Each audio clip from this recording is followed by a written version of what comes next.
Crimson Trace announces Link, the world's first wireless laser and white light system, combining a green laser and 300 lumen light with instinctive activation for AR-type rifles. Link, smart, simple, secure. Learn more at crimsontrace.com.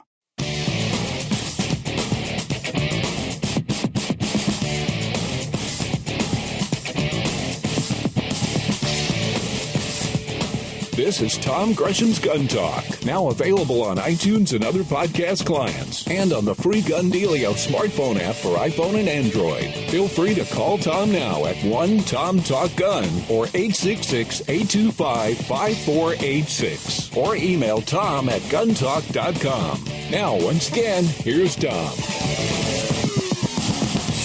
All right, welcome back to Gun Talk. Tom Gresham here. You know, for almost 23 years, we've been doing this radio show, and I've been talking about media coverage of guns and firearms. And one of the things I pointed out is that we see, those of us who know about firearms and guns, we see how bad the reporting is on it. And you wonder, well, is it that bad on other things? Well, maybe yes, maybe no. But one thing we do know for sure is there is a bias out there. And I know people say, well, you know, you just think that because they don't have your point of view.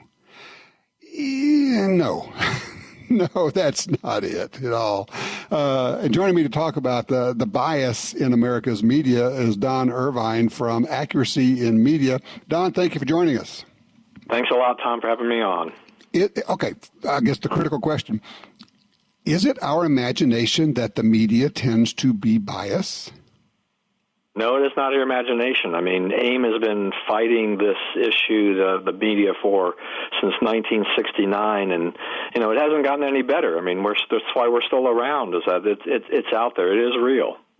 Well, I would actually submit that it's probably worse. And of course, interesting that we're talking because this coming week, we have a new book coming out by Ken Stern, former CEO of National Public Radio. And I love this thing. He says, quote, "When you are liberal and everyone else around you is as well, it is easy to fall into groupthink on what stories are important, what sources are legitimate, and what the narrative of the day will be." Is it as simple as that they are surrounded by people of like minds?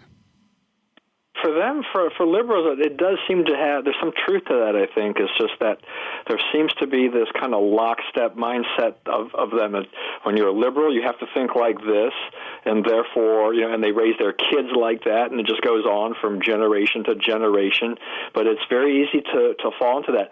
The liberals, I will say, I'll give them credit on one thing, is just that they tend to stick together better on issues than the Republicans do, the conservatives do. But I think that's partially because of that whole, you know, they're all of the same mindset. It's so easy to fall into that group thing. It's like, oh, yeah, well, this is what we believe in, this is what we were supposed to believe in because it's what we were taught, so therefore it is.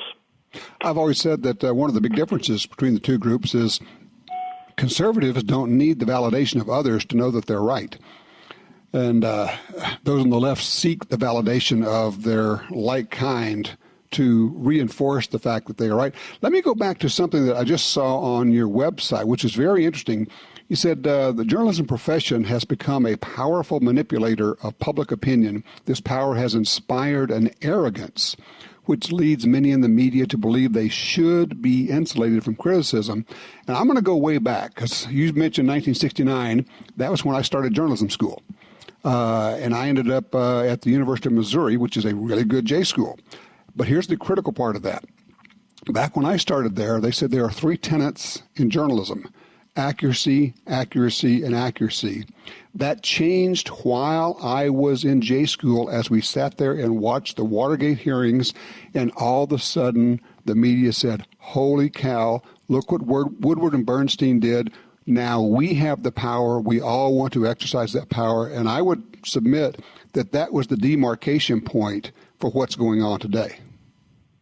Yeah, well, I mean, you know, AIM was founded really because of all the coverage of the Vietnam War. You know, my father and a group of others were disgusted with how they saw the war being reported here versus what was happening in reality over there. And so that became kind of the genesis, the flashpoint for starting, you know, for AIM. And I think you're right. I mean, I think you see this is that there was a time when journalism they actually did that. They actually were checking facts. They were interested in accuracy, but thanks to Watergate and subsequent scandals or whatever issues, it became more about the journalists than the actual fact checking in the stories. Like, what can we do to make a name for ourselves? What do we do how do we win the Pulitzer Prize?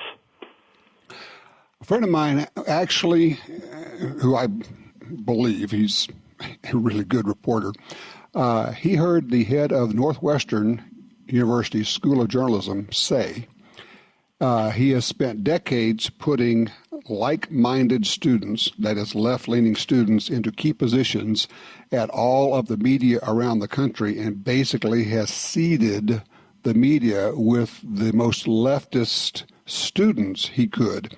And he thinks that is one of his prime achievements in his life. Wow. I don't know what I could say about that, but I would believe that. I mean, part of our philosophy, or at least our belief, is just that because academia, has contributed heavily to this, be through either the J schools or other methods. Mm-hmm. Look who was teaching. These young journalists, these young kids in the schools. You had your 60s activists. You had all these people that were left-wing activists. They got into academia, and they became the professors who then indoctrinated these kids, and those kids wound up there. My father, I still remember when he used to go to the Washington Post shareholders meeting, he would ask, Kay Graham, he says, please name me, a conservative at your newspaper. She refused to do it. Why? Because she couldn't name one. She didn't know of one. And if you are a conservative at the Washington Post, you're certainly not going to say you are, because you won't have a job there. That's right. That's the other part of it. It's the same thing. Happens in academia. If you're a conservative in academia in general, mm-hmm. you're not going to go out and say you're a conservative because you're going to wind up being out of a job. It's the same thing. Okay, so in my issue, firearms, I've watched this. It's more than a bias. It is an actual calculated effort to misreport or not report the news. I talked to a congressman one time, and I said, well, why don't you, when you're having one of these events, why don't you just tell the media, and you could just tell them. He says, look, if I tell them what I'm going to talk about, if it's about guns, they won't come. They simply won't come. Another reporter said, look, says our rule is we are not allowed to say anything positive about guns, and so the way we do that is that when there's an event that could be saying something like that, we simply don't attend. That is the policy here. So there it is. Yeah, well, I mean, I'm not overly surprised. I mean, I think you're a veteran of this. You've seen how things are omitted. It doesn't. The omission is as bad as the commission of the fact that they're going mm-hmm. to just go out and be biased about the story. But by leaving things out, they're guilty. They're so culpable in this. I'm looking at the website. It's aim.org. Let me ask you, okay, so everybody's going, yeah, I get it. The media is biased. But I guess the real question is, what can we do? I know what you're doing. You keep trying to point it out, but is there a role for us, the viewers, the listeners, the readers to play here? I think there is. I mean, I think if you've listened to the stuff when I've gone to the Gun Rights Policy Conference, a lot of my emphasis has been on using, social media and those types of things to go and get the message out, because it's really easy for firearms advocates, for gun rights advocates to go out there and say, okay, look, I am so sick and tired of all this one-sided nonsense, whether or not it's on, whatever it is. You talk about all the garbage they had, recently about silencers in Las mm-hmm. Vegas and all that mm-hmm. nonsense. Well, take your iPhone, turn it around, and start recording. It's amazing when you start doing things. You can blog about things. You can do things because the media is not like it used to be anymore. It's now a wide array of things out there. You can set up your own platform and start doing things, and if you're expert enough on this, people will start to follow you, and they'll start to do things, and you can have influence. It's been amazing to me, no matter what the issue is, but from the conservative side, how many people just kind of set up their own shingle like that, and they started mm-hmm. talking about it, and they were good at it because they knew what they were talking about. They had the facts, and boom, next thing you know, they wind up, going right up the ladder to national television. And then that has a big impact if you can get conservatives on national TV. Well, a talk radio some 20, 25 years ago was an end run around the media, which wouldn't cover the issues. And now social media is the same thing. And the truth of it is, each of us is a channel. Each of us is actually a network now. And we need to treat it as such. And collectively, even though, individually we may not be that big, each of us, together, we're huge. Right. Yeah. I mean, if you collectively add all the voices together, that is huge. That is a big thing. It can make a huge, huge difference in this fight. Absolutely. So, all right, tell them about AIM and how they can get involved and help you. Okay. So AIM is, as I said, you can find us at aim.org. On the web, we also you can follow us, our Facebook page, our Twitter handle is just AIM Accuracy Media, and we would love to have support morally, financially, whatever we can, because we're trying to get the word out. So, share our content, do things, comment to us, tell us what we need to do more of, and we'll try to do that, incorporate that. Become our eyes and ears out there. We can't see everything. Very good. Don Irvine from Accuracy and Media, thank you so much. I appreciate you being at Gun Rights Policy Conference. All right, you take care. All right, 866-TALK-GUN. Are you willing to be an activist? Are you willing to speak out? What are you doing? What's your role in all of this? And at the same time, we're talking about, we got the politics and all of that. Well, we're talking about the guns that we're shooting, the guns we're buying.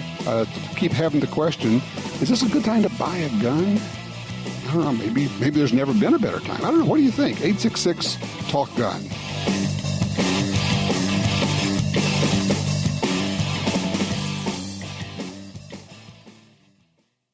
For more than 70 years, Timney Triggers has been enhancing the shooter's experience. Whether it's a local competition, a day at the range, or even the hunt of a lifetime. Setting the standard in aftermarket triggers, Timney is now producing more than 170 models of triggers for bolt-action rifles, shotguns, AR rifles, and semi-automatic rifles. Proudly made in the USA since 1946. Find your new trigger at timneytriggers.com. Get ready for something totally new from LMT. A short personal defense weapon with an integral suppressor.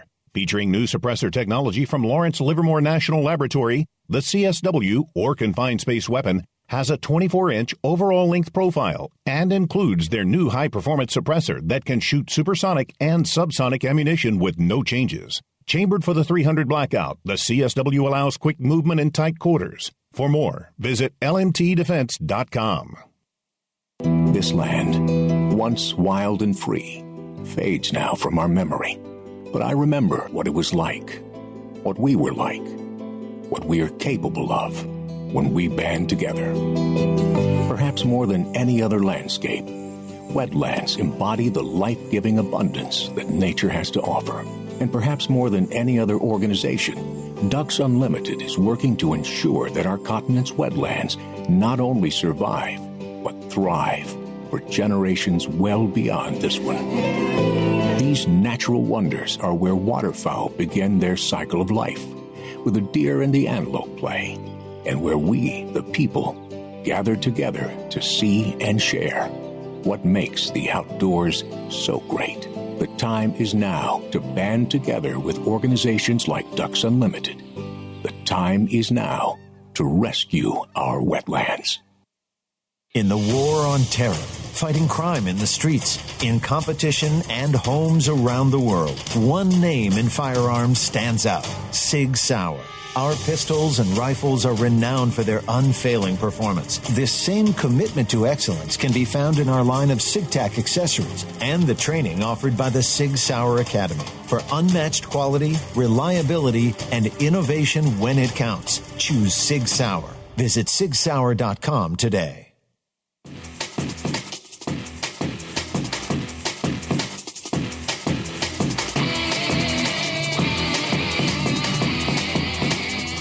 Well. The San Francisco 49ers. That's a football team, by the way.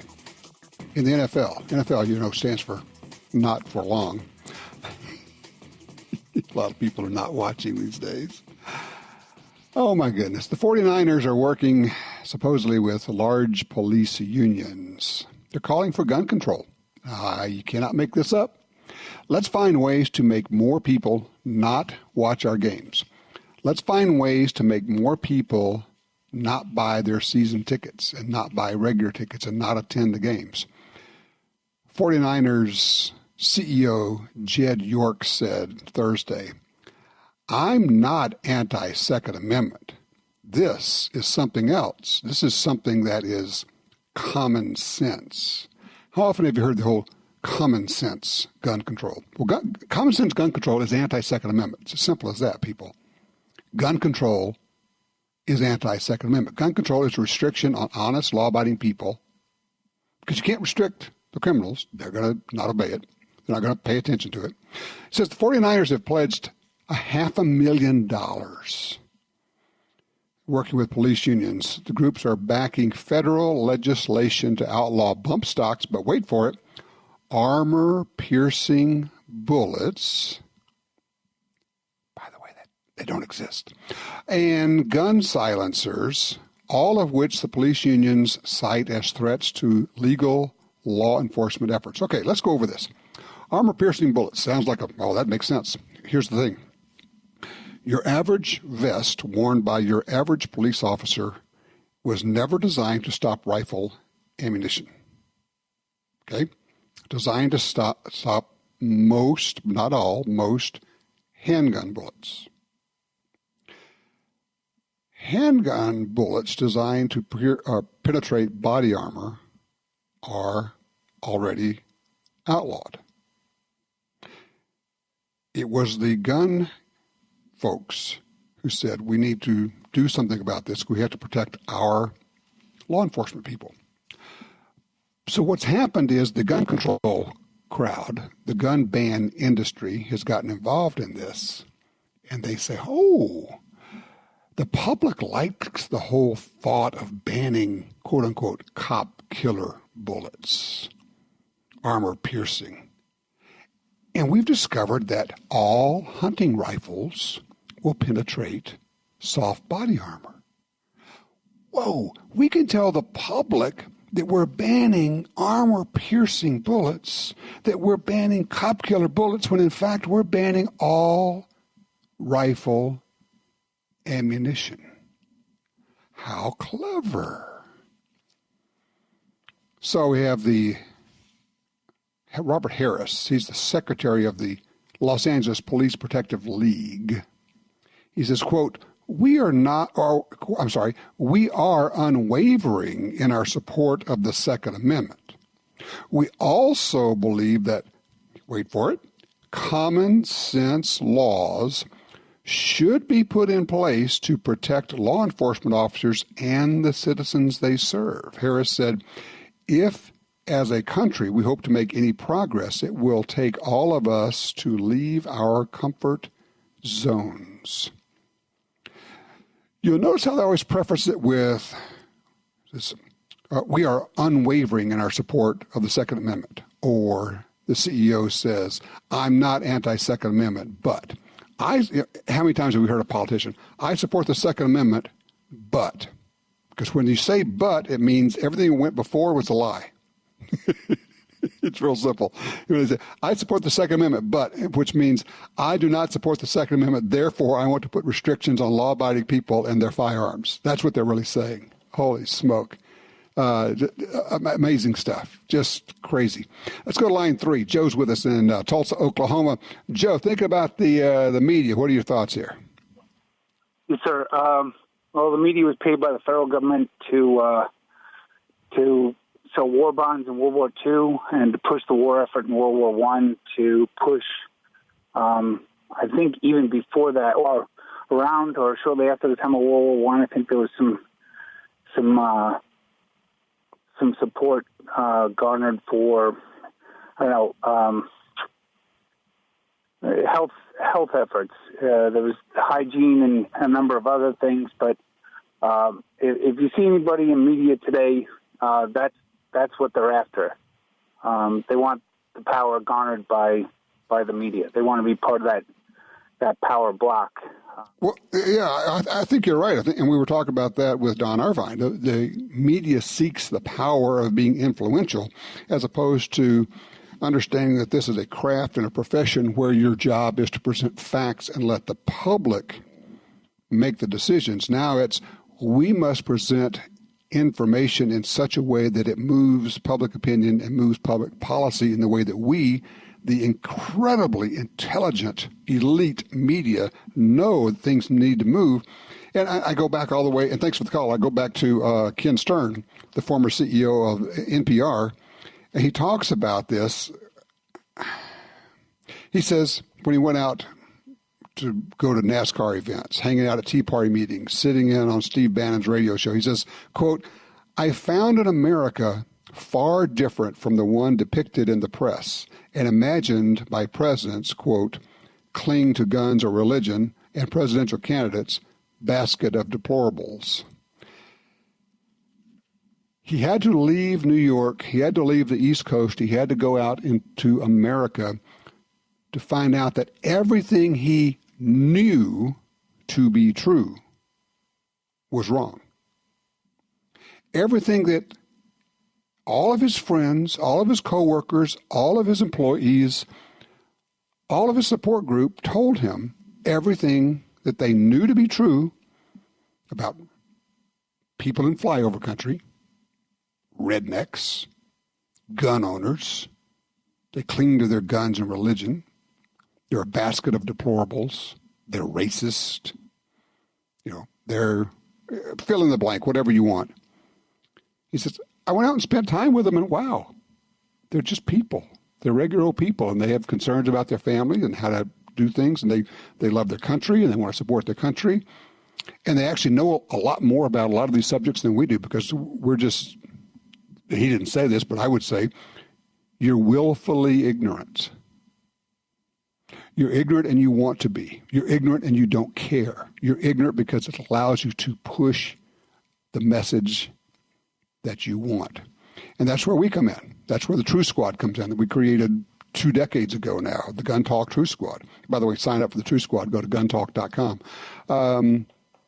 It's up to us to, every time you see this, you simply have to challenge it. I always say a lie left unchallenged becomes the truth. You have to challenge it. Don't let them get away with it. Not once, not ever. Speak up. Be polite, but be strong. Have your facts together, and we help you with that as well. We can win this war for public opinion, but it's difficult when the media is so stacked against you. It's up to us to do it one at a time, because we have the power, because we have the numbers.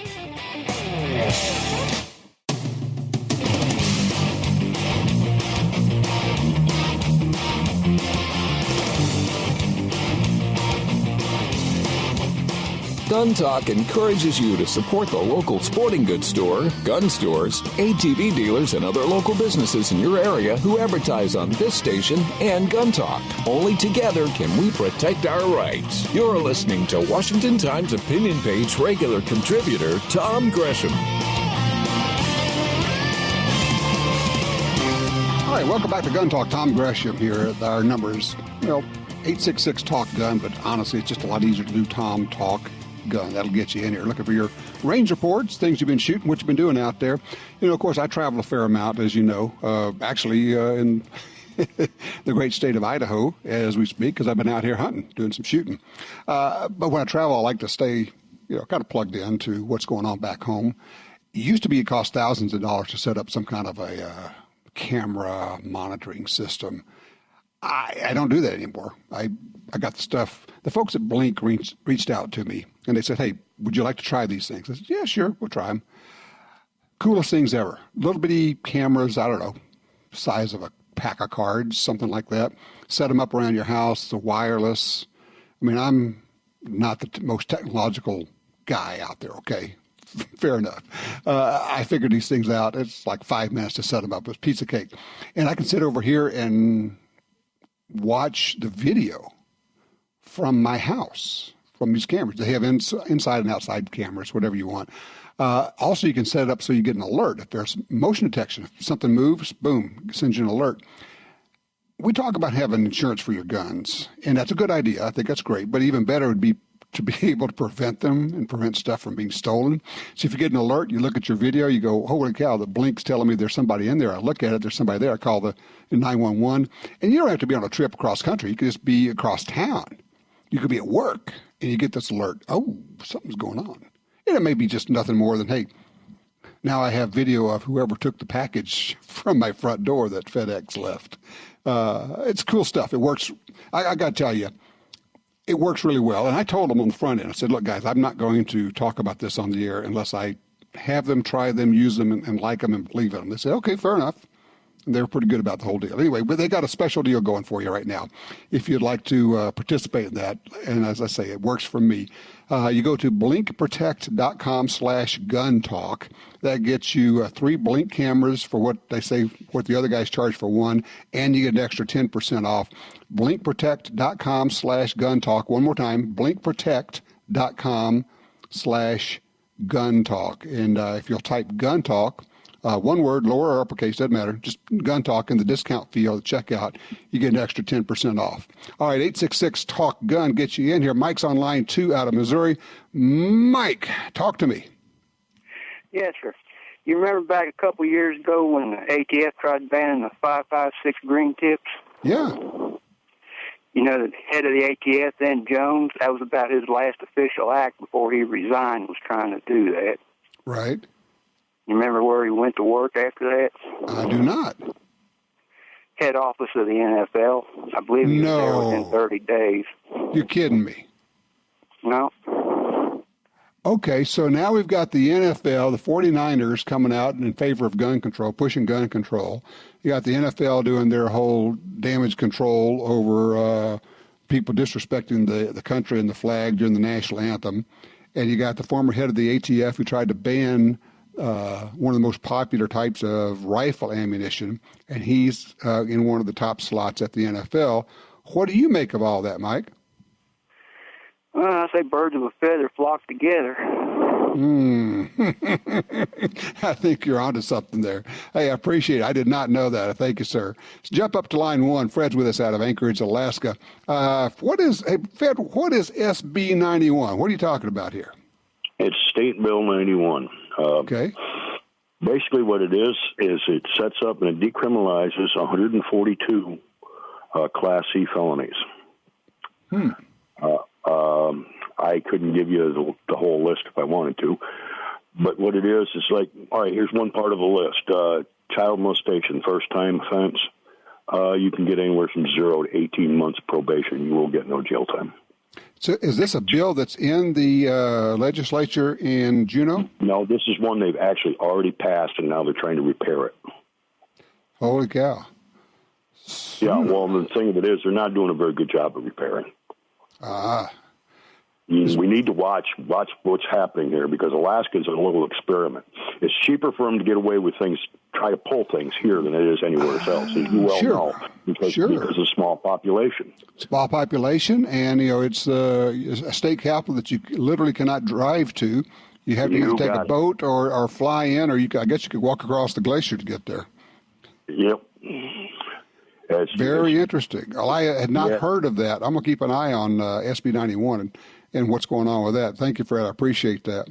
Let's see. Don. Let's go to line 4. Don. Let's see. I can't tell where Don is. Anyway, hey, Don, you're on Gun Talk.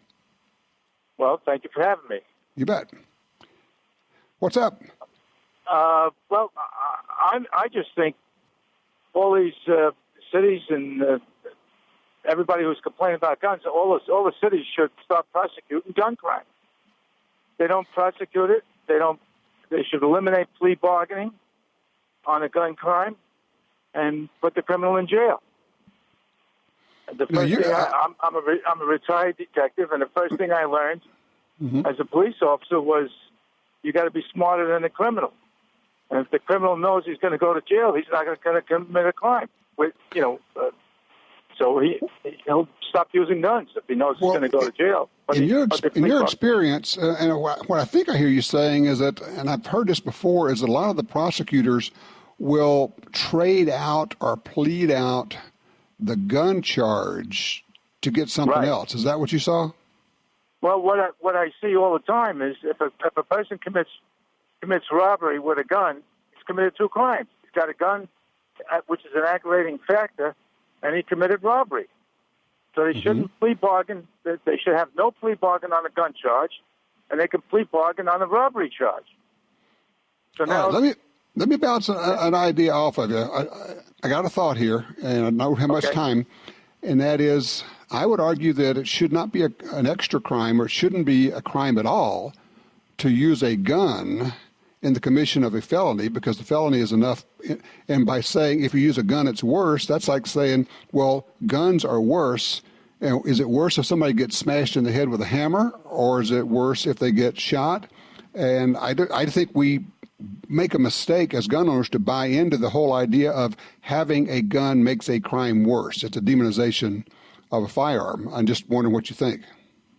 Well, I think that's not a good thought, because the people who are against guns bring up the fact that it's used in crimes, and people, and then they also have the straw buys and everything. And if you made mandatory jail for the illegal use of a firearm, that would eliminate the straw buyer, because the only time you can plea bargain the charge down would be if you tell the detective or the district attorney where he bought the gun from, and it's got to be a live person, not just a bar full of people, and I bought a gun. Well, I mean, I understand what you're saying, but and look, I appreciate it. I've got to run to the break. They're all over me here. But I guess what I'm saying is that by making the possession of a gun or the use of a gun in a crime makes it somehow worse, I just think we buy into a real mistake. It's a mistake to say that having a gun makes things worse, and also it allows somebody to say, oh, well, you were going so fast over the speed limit that becomes a felony. Oh, you had a gun in the car. Oh, now we have a gun crime involved, too. I think it opens the door to unscrupulous prosecution, and that certainly happens.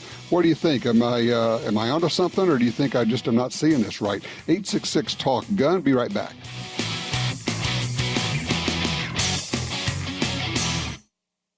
It's America's favorite .22 rifle. No matter how, where, or what you like to shoot, there's a Ruger 1022 for you. From the carbine to the incredible takedown models, the tactical and target versions, all Ruger 1022 models have a legendary action and detachable 10-round rotary magazine. Whether you're hunting squirrels or tin cans, there's a lifetime of fun in every Ruger 1022 rifle. See them all at Ruger.com. That's Ruger.com. Attacks happen every day. How will you react? See real people put into real-life criminal attack situations on First Person Defender. Discover what works and what doesn't. Kidnapping, ATM robbery, home invasion, and other attacks. Learn how to save your life and the lives of your family. Get the entire first season on DVD at shopguntalk.com. Get prepared. Shopguntalk.com. There's only one place where you can buy that firearm you've always wanted and turn it into your very own. That place is Brownells.com. Now offering a huge selection of firearms from all your favorite brands. Brownells is the spot to buy online. When you're choosing your gun, be sure to look over the enormous selection of parts, accessories, ammo, and more to make that firearm your masterpiece. Brownells.com. Serious about firearms. For 36 years, the U.S. Sportsmen's Alliance has been fighting to protect hunting, fishing, and trapping for sportsmen from coast to coast. Today, we are under constant attack from extremist animal rights groups who want to end your ability to hunt in the U.S. Join us to protect our sporting heritage and our way of life outdoors. To join or for more information on how you can help, go to ussportsman.org. That's ussportsman.org. You know and trust Springfield Armory. Now that trusted gunmaker has an AR-15 rifle with all the features you want. The Saint features a mid-length gas system, a heavy tungsten buffer, and a 16-inch chrome Molly barrel with a 1-in-8 twist rate. Plus, the Saint has Bravo Company's Key Mod handguard, the next generation of America's personal defense rifle. See video of the Saint in action at springfield-armory.com. That's springfield-armory.com.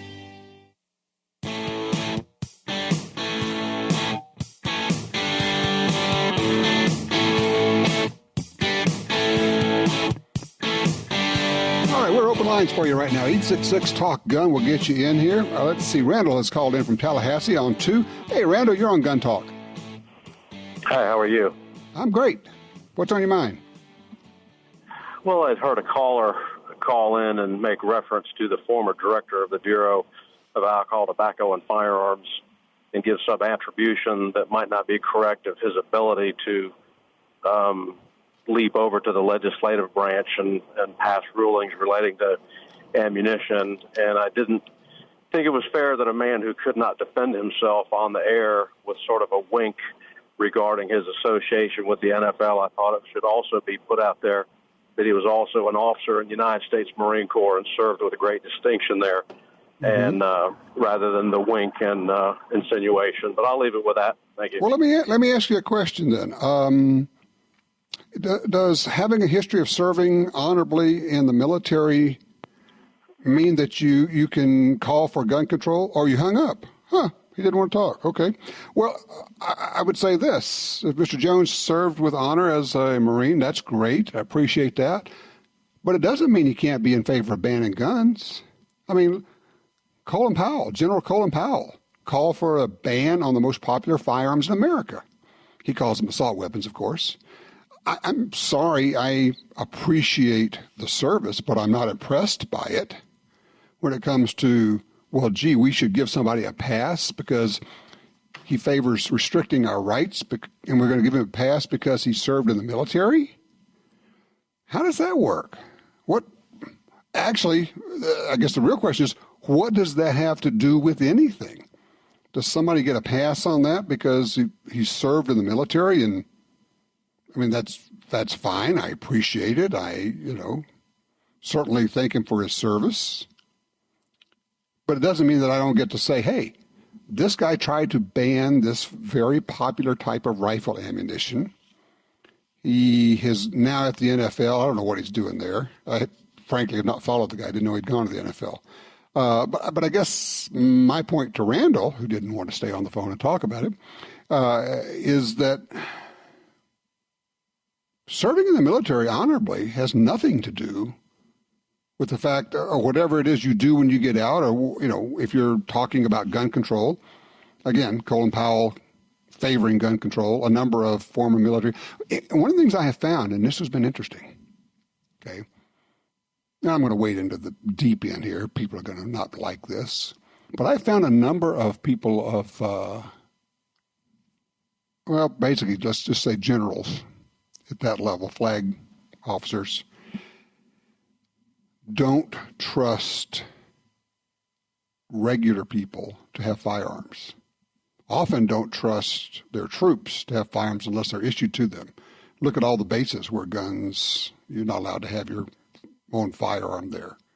Essentially gun-free zones.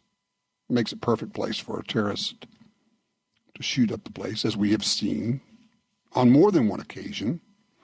But we can't trust and you and I would say, well, wait a minute, these people have training. And they'd say, well, yeah, but they're youngsters and they're, okay, great. And I get it. They're saying, well, you don't have civil rights. You don't have, okay, I understand what you're saying. But all of that goes back to the fact that I have seen more and, look at John McCain, for heaven's sakes. Here's a guy who doesn't believe in gun rights. He doesn't believe you have gun rights. A former officer, certainly served honorably, prisoner of war. But does that mean that we have to accept his view that you don't have gun rights and that he should be able to strip you of your rights? I'm sorry. I just have to object to that. Now, on the other hand, I am friends with and have, know a lot of former military who believe strongly in gun rights for everyone. So I guess you could say reasonably that military and former military split pretty much like the general population does. But the fact that somebody served honorably doesn't mean that we can't call them out and say, hey, you did this, you said that, and you have called for that. You know what? That's just part of the package. You are known by what you do. You're known by what you say. And if your record and your actions say you try to ban one of the more popular types of rifle ammo out there, then I think we have to call it out. That's just what we do.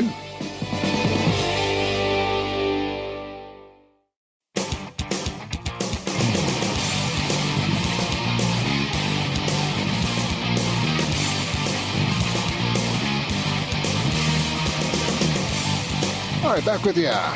Jim is with us on line 4 out of Abilene, Texas. Jim, you disagree with me on this. What are you thinking?